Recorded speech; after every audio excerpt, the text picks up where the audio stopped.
Good morning and welcome to SimWorld today, June 2nd. And we had a very active day in the basketball universe and really a weekend. So to talk all of that, both the association and college basketball, we've got Siege in the booth. Good morning, Siege. How are you? I'm doing well. Another Monday, another week to be alive, and the hoops never stop. The hoops never stop. They never do, although it does stop for the New York Knicks as they fall to the Indiana Pacers in Game 6 on Saturday night. The Pacers are marching on in a game that it never really felt close, Siege. The Knicks, you needed a big Karl Anthony Towns game, and they never got it out of a guy that's supposed to be their number 2.5 guy. He did not show up in the loss. And the Pacers are marching on. A surprising one for sure, but the Pacers march on to take on the Thunder. Your takeaways from the weekend? I mean, this Pacers team. I feel like if you've been paying close enough attention to the Pacers over the last couple years, you saw them putting together something. I don't think most people necessarily would have expected them to be in the finals this year. I mean, that's probably an understatement. I think they weren't really a pick for most people. But when you look up and down the roster and you look at the way they've built the roster, they've made very concise trades. They've made very poignant moves for kind of what they're trying to do. And I think I was saying this personally when they went and got Pascal Siakam. That was a great move. My takeaway is on the Knicks side. Before I go any deeper on the Pacers, is I feel like they're missing something. I don't know exactly what that is. I think Jalen Brunson's a superstar. I don't think he's a get it done as the clear number one all the time superstar, to be honest. I don't think he is that. I think he's a 1A, 1B kind of guy. And I'm not sure that Towns, like you said, he showed up. I don't think he's got the I hate to agree with Jimmy Butler, although I actually love to agree with it. I don't know if Cat's got the dog in him. I don't know if Cat's got the dog in him to be that guy. I don't know if this Knicks team needs to go out and maybe explore all those rumors and from what we're hearing now is all hearsay about Giannis possibly being on the move. Yeah. If you're the Knicks, do you explore that? That if I'm the Knicks, I was so close, and the team it feels so just almost there. Do I explore something like that of shipping Cat out and going to get a guy like Giannis who's got the championship pedigree and he's done it before? That's really what I'm thinking about the Knicks right now. Is what is their next move? Because I don't think they can return with the same roster. So I'll talk about this a little bit later on today in the Marsh Pod with the Knicks. I don't know that it's time for them to panic. I think that the knee-jerk reaction across the board is always the season ended, we didn't win a championship, what do we need to change? And if you look at the East next season, it's the Pacers are going to be there, the Cavaliers are going to be there, the Knicks are going to be there. Boston, we don't know what they're going to look like. Milwaukee, are they going to have Giannis? I don't know. Do we think the Orlando Magic are going to make a big leap? They've put all their chips into the table if you're the Knicks. There's, unless you're moving OG, Bridges, or Towns, I don't know that you're getting a better player back in any type of deal. To me, the Knicks need to move around the margins, right? So I don't want to prelude too much of what I said there, and I want to keep talking a little bit. But to your point, what do they make? What move do they make? Do they make a move? I mean, to me, I think it's more of the fact that you were relying on Josh Hart, and that's it off the bench. You were giving 16 minutes to Landry Shamet. You were giving 12 minutes to DeLon Wright. Miles McBride, who I thought changed Game 5 when he was on the floor, and Game 4, for that matter. Or, Game 3, part of that comeback. I think they need depth, and they don't have depth. They have really good, and that was something I talked to Rico when Rico and I were making these picks. Tom Thibodeau coach team, though. It's a Tom Thibodeau coach team, right? Which is, I think that's the question, right? I don't know that you get rid of Tom Thibodeau. I think he's still a really good basketball coach, and you came 2 wins from an SWBA finals, and this is not the Atlanta Hawks making it. This was you had to beat Boston. You were a better team than Boston. Even though Tatum got injured, you were on the verge of going up 3-1. You were better than them in that series. This is not wholesale changes, but there's got to be more pieces around the puzzle here for the Knicks, because I do think Jalen Brunson is a number one guy. Yes, he does it in maybe his window isn't as large as a smaller guard, sure, but some combination of Bridges, who was really good, I thought, just in limited minutes. I mean, he shot the ball really well, turned the ball over. The team as a whole turned the ball over a ton. OG Anunoby, I thought, played pretty good. Karl Anthony Towns, I thought, was actually really bad. You're going to look at his stat line, 8 and 19. And I thought he was really, really bad on the offensive end in Game 6. You need more options, because when you look over to the Pacers, and that's where we can go next, it's like you get a good night out of Aaron Nesmith on a bum ankle. You got an effective night for Miles Turner. You finally got, mostly in the second half, Andrew Nembhard actually started to play pretty good. Obi Toppin is a rim running guy. Thomas Bryant came out of nowhere and filled in really good for the injured Tony Bradley, who was actually having a good series. Jarris Walker was playing really good. I haven't heard anything. I think that's a broken ankle, though, just judging by the replays. But you had options if you're the Pacers. That's what got them that series win, was the optionality that the Pacers had in their back pocket. They could go to so many different things. They could rely on multiple people to make things happen. I was talking to Yells about it on Friday. The Wolves needed a point guard next to Anthony Edwards. The Pacers have other guys who can dominate with the ball. That showed up. I don't know that the Knicks have another guy that can dominate with the basketball. And ultimately, I think that's what did them in, not having options in the same way that the Pacers did. Yeah. So let's go to the finals. It's the Thunder. It's the Pacers. I say this later on as well. This is one of my favorite matchups. On par, honestly, from an excitement to watch it level, as the 2022 finals. Right, and that was the Warriors, and my fandom was playing a role. But the fact that we're getting two small market teams, we're getting teams, they're going to win their first. Somebody's winning their first franchise championship. Somebody between Shea and Tyrese is going to be a best player on a title team. I mean, that is not a huge list of people. Siege, what are your matchups to watch as the finals gets rolling on Thursday? Well, first, I do want to note that not only is it two small market teams, but I'm really excited as well, because these are two teams who were built on the backs of trading Paul George. So I think that needs to be noted. Both of these teams, the waves of the Paul George deal. Yes, I think Zach Lowe talked about that one, right? See, I'm not trying to undercut your take there. I want to give credit where credit's due.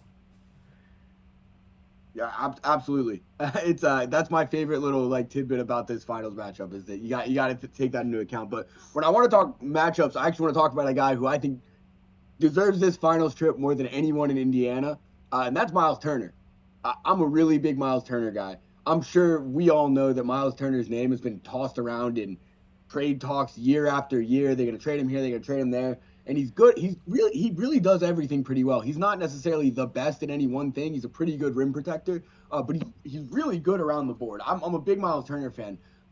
What I'm wondering, this is where the matchups get interesting for me, because he had some trouble with the bigs for the Knicks. He had some trouble because he wants to protect the rim, and Karl Anthony Towns was pulling him out of the paint a lot.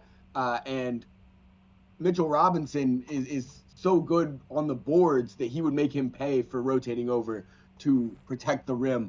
I think Chet Holmgren's going to be a tough matchup for Miles Turner defensively. I think he's going to be tough, but I do think this is why it's a matchup to watch me. I think Isaiah Hartenstein is exactly the kind of guy that you want Miles Turner guarded. I have no problem with Miles Turner absolutely locking up Hartenstein. So that's where I'm interested, is how that's managed, because I do think he might struggle to guard Chet Holmgren. So that's kind of the matchup I've got my eyes on, is the difference between the Miles Turner impact with whichever big man happens to be in the game. Maybe both are in, whatever, but you know what I'm saying. That's kind of what I'm watching for here as a little bit of an X factor. I think that's it. I love that. I love that matchup, because Miles Turner really struggled against Karl Anthony Towns. And I think Karl Anthony Towns is a better athlete than Chet Holmgren. And the way that the Thunder have played the 5 position in this postseason, they put Alex Caruso on Nikola Jokic as the 5. I mean, they went to and they've gone to so many unique lineups. It's going to be fascinating, because if you go ultra small and you say, hey, Miles Turner, you're going to have to defend Caruso in space. Okay, sure. we're going to give up some size on the offensive end, but we actually don't think that Miles Turner is really going to impact us offensively, so we're going to go ultra small in the non-Chet Holmgren minutes, and we're just going to see what happens. And then on the other end, we're just going to beat you, and we're just going to be so much quicker than you. I think that's a great call. To me, it's what happens with Pascal Siakam, right? And, Siakam, I think he's better than Julius Randle. I don't know how much he's better than Julius Randle, but I think he's better than Julius Randle. But we saw Julius Randle be nothing, right, in that series. I mean, he's definitely better. I just don't know, is the margin, multiple miles, or is it just 100 yards, right? I don't quite know. And what he does, the guy that just won Eastern Conference Finals, MVP, by the way, which I was surprised about, but he did. And he had 31 in the closeout game. What is his role? Because the thing with the Thunder is they just have so many options. They can defend you in so many different ways. You need somebody besides Halliburton. And to me, it's Siakam. Can Siakam take whoever's defending him? Because I don't know. The Thunder don't really have we have this guy defending this guy, right? Like, Shea is probably going to defend Andrew Nembhard. That would be my guess. And then you're going to put Lou Dort on Tyrese Halliburton. And you're probably going to throw Jalen Williams on Aaron Nesmith. And then is it Chet Holmgren? Is it Hartenstein defending Siakam? It's probably going to be Chet. Or do you go, well, we need strength on strength? Like, that to me, can Siakam shift the offensive workload to him enough to keep this offense rolling to support Tyrese Halliburton? That's I'm very curious about, because I think Tyrese Halliburton is their best player, but I think they're going to win and lose the series based off the performance of Pascal Siakam. Yeah, I mean, honestly, I couldn't agree more for quite a few reasons, to be honest. I think Pascal Siakam is the guy here. And I think it's worth mentioning that Pascal Siakam's been the number 2 guy on a championship team before. I think that matters when you get – and I know that this year's a little different because we're talking about 2 franchises where most of the guys on both rosters have never seen the NBA Finals, the SWBA Finals. That hasn't happened, right? That's what's going on. Pascal Siakam has. He's been there. He's performed well, and he's won. I think that composure in key moments in the game, and him being the guy from either roster who has been there before, I think that gives him a step up. Not to say that a guy like Shea or Chet or Jalen Williams, so I'm a huge Jalen Williams guy, won't step up and have their finals moment. But I think him having that gives him the leg up, and I think that's a huge plus for the Pacers in this series. Well, let's not discredit Alex Caruso is a That's SWBA champion That's from his right. time. That's right. I mean, the dumbest decision to let him walk to one of many to let him walk to the Chicago Bulls. Real quick, biggest legacy impact. I'm going to ask other folks this too, but Shea or Tyrese, like, who changes your opinion of them more with a championship? So tough. That's a great proposed question. And my gut instinct, to be honest, is probably Tyrese. Mm-hmm. It's probably Halliburton, because I think, to be honest, Shea's stock is so high right now, and Tyrese's is obviously sky high now too. But a lot of his stock that we've seen him go up. I know you love buying player stock, but Sure do. to me it's gone up during these playoffs. He obviously has ascended to be a big time guy, but same guy who didn't see the floor at all in when he was with the USA team, right? Yeah. Like, didn't see the floor. He has ascended to not just superstar, but like you said, best player, potential best player on a championship team, and he makes that team go. I think they both skyrocket. This is obviously the validation you look for as a number 1, is to get that title. I just think he proves a little more to me if he does it than what Shea would. All right, I'm not going to answer because I'm going to have everybody else this week talking about it, and I'll hold my answer till later on. But that's a great call. All right, let's go college ranks, where the big breaking news of the weekend: Sean Miller, fresh off of a championship game appearance after going Super 16, Great 8, championship game, heading to Miami, filling the hole of Jim Larinaga, who is retiring from the Hurricanes. Your thoughts on Sean Miller headed to Miami? It's great for Sean Miller, and I'm impressed. And I'll tell you what, I'm not a big Sean Miller believer in general. Um, but it's hard to discredit him after this year. I'll never forgive him for what seemed to be a fluke of a season with DeAndre Ayton in Arizona a while back. But he looked great, and he took a team that I think the team had more talent than they were given credit for. And I'm not taking anything away from Sean Miller. More talent than Oh, they were given credit for. 100%. 100%. Millen McAbee's a first round draft pick, and a couple other Okay, I guys don't to know me about have played their I don't know way about that. into potential first round zone, right? But all that being said, Miami needed something, right? They they needed to go get a guy, and I think they went and got the guy with the most hype right now that they could. But I'll be real with you, Marsh. I don't think it was the best hire they could have gotten.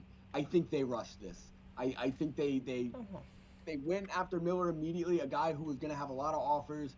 And I think they made him the offer quick, and he came in because of the name brand of Miami program. I don't know. I'm not. I just think they might have been able to do better. I know he just came off a hot year. I just he doesn't have the. I don't know how to explain it, but I don't believe this is the right hire for Miami to make them as prominent as they were before. I just don't think it's there. I will never pretend to be a expert on the college game. Um, I just don't have the institutional knowledge that folks like you do. So I tend to defer to the folks that are around it a bit more to say yay or nay on things. But if I do, I don't mind this hire. Um, you've got a guy that took a team to very high heights that that I don't know what the better options out there were. I guess is the way I'm putting it. And you, Miami is not a glory organization. It was surprising when they made it in 2020. Was it 2 years ago that they made it? And then they lost in the national championship game, the UConn championship season. So I think they lost in the quad, right? Am I remembering that the San Diego State and FAU season? Yep. Um, this is a team that honestly feels very Xavier like, right? A program that doesn't carry a lot of glory to it, that has had highs in the past, but never like elite highs. And now they've kind of flirted around with that. And they've got a head coach that's coming in that made Xavier good the first time he was there, made Arizona relevant again, right, when he was there. It's not, I mean, yeah, they didn't win national championships, but they were still very good until the scandals that rocked that program. And then he goes back to Xavier and makes him really good again. And I think that if you're Miami, I don't know if there's a glory head coach, a perfect head coach candidate that's going to Miami because that they aren't as attractive as a lot of the traditional blue bloods. And you get a guy that has at least proven he can do it in a power conference, who's proven he can win games with good players. If you are a prospect, if you're a senior and you're saying, I want to go to college and I'm looking around, well, this guy has taken good teams to really great heights. I, I don't know that you can ask for much more than that at the college level. Yeah, again, on paper, it's a really great hire. I can't refute it. I can't come up with empirical evidence that this was a bad hire by Miami. And we've all got our biases. I don't think Sean Miller's got it. Whatever Okay. that it is, however you define the it, and it's one of the hardest places to define it is in coaching, in my Mm-hmm. opinion.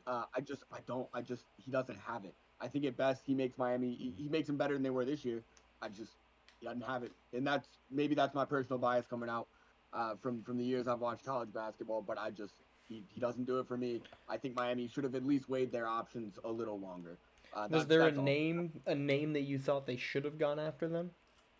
And no, not that's kind of where I'm coming from with the whole thing. Is that no, there's not an immediate name that to me is we should go get this guy.